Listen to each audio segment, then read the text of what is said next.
It's not often that I tell this story, and I don't much like telling it either, but it seems to get a little easier every time I do. The memories that I have of that night don't even seem real to me.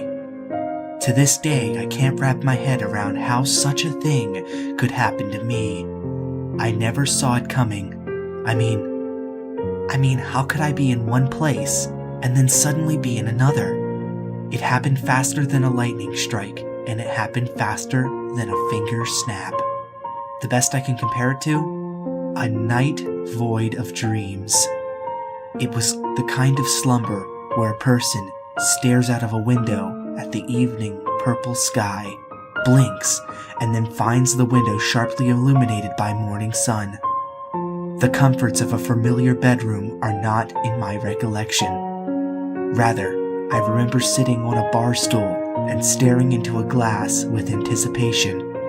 The bartender returned with my change, and I guzzled the first drink of the night.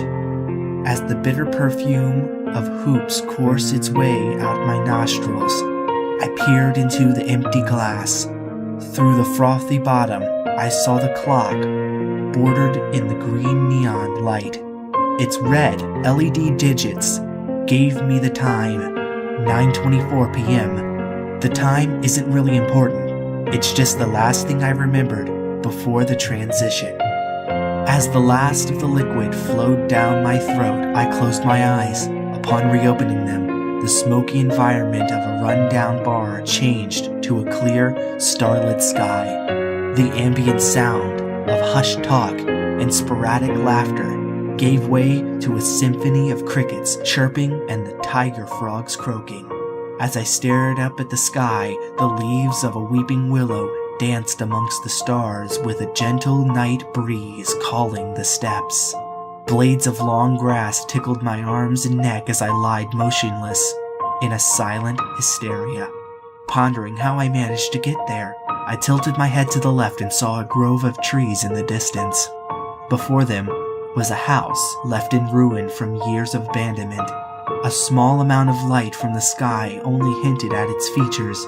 It leaned unnaturally at its foundation, with a door and a set of windows following in parallel with the slant. I then looked away from it and lifted my head upwards, touching my chin to my collarbone. Past my feet, there stood a pond in the distance. The moon's light reflected off it like a mirror in the stillness of the water. Another weeping willow was sat at the shoreline with a dim amber and scintillant glow of the light at the base. In many respects, the way the waxy leaves hung over the light reminded me of a lampshade. I remembered thinking that some answers to my whereabouts could have been revealed if I ventured towards it, and that is exactly what I would end up doing. I stood up, and immediately a sharp pain throbbed through my right ankle. How I became injured is still a mystery to me, as it is to anyone else. Yet still I limped forward to the light. I had become aware that the place I awoke from was on a hill, and my destination was a sharp descent down an embankment. But I clenched my teeth and moved despite the pain. Eventually I made it to the embankment and found the source of light.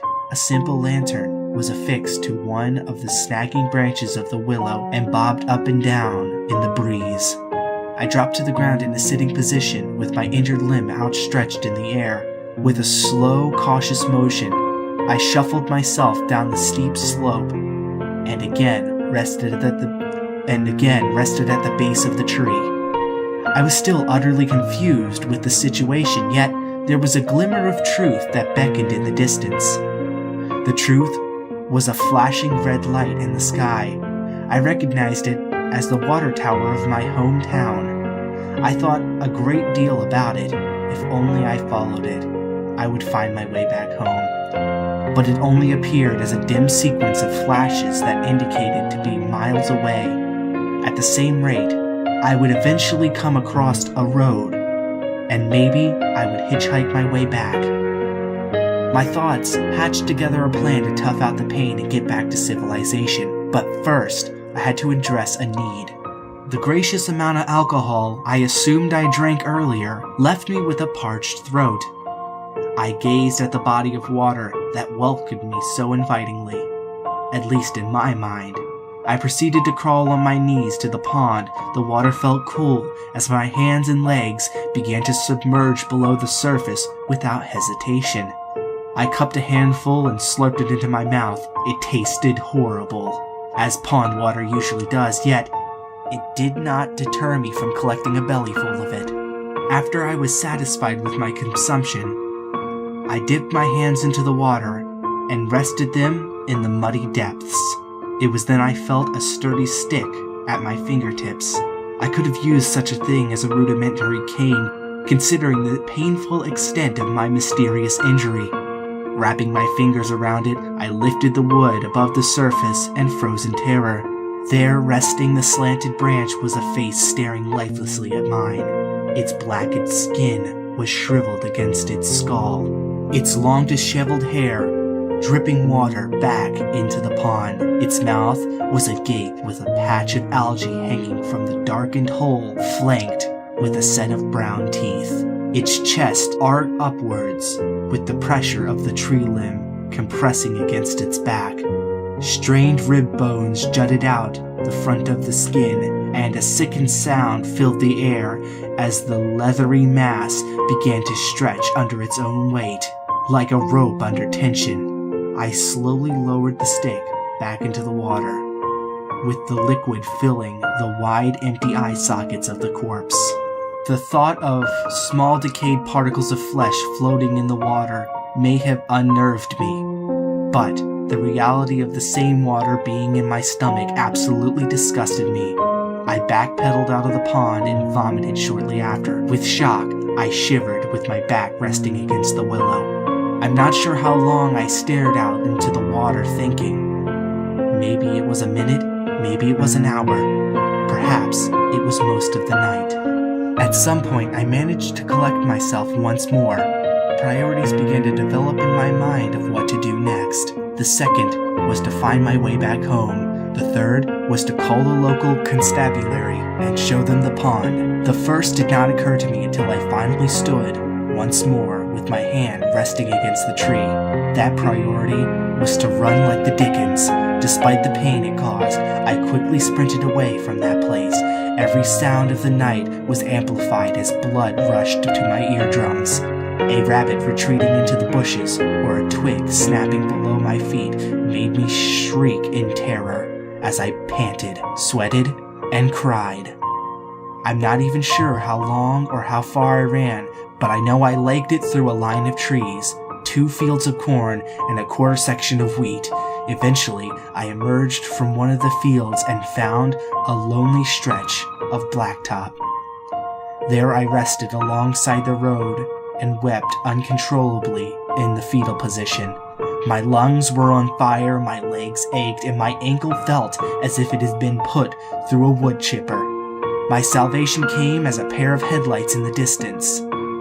I may not have been able to get on my feet once more, but I waved my arms around in the air like a maniac until they drew close and stopped by me. One of my neighbors just so happened to be passing by and gladly gave me a ride back to town. He asked me a lot of questions, most of which I couldn't answer, and a great many I still cannot. I had no idea how my ankle was sprained. I had no recollection as to how I got there. I couldn't fathom how the police eventually found 12 dead bodies in that forsaken swamp. I don't even know how I could be alive. Maybe I'm just lucky. There's still one detail that haunts me to this day. It's not the bodies or the fact that I awoke in the middle of nowhere. It was the hanging lantern. I know it's all painfully obvious in hindsight, but this thing was simple and innocent and held much more sinister meaning with its presence. I knew one thing for certain. I sure as hell was not the one who put it there. Somewhere in the darkness, someone was with me.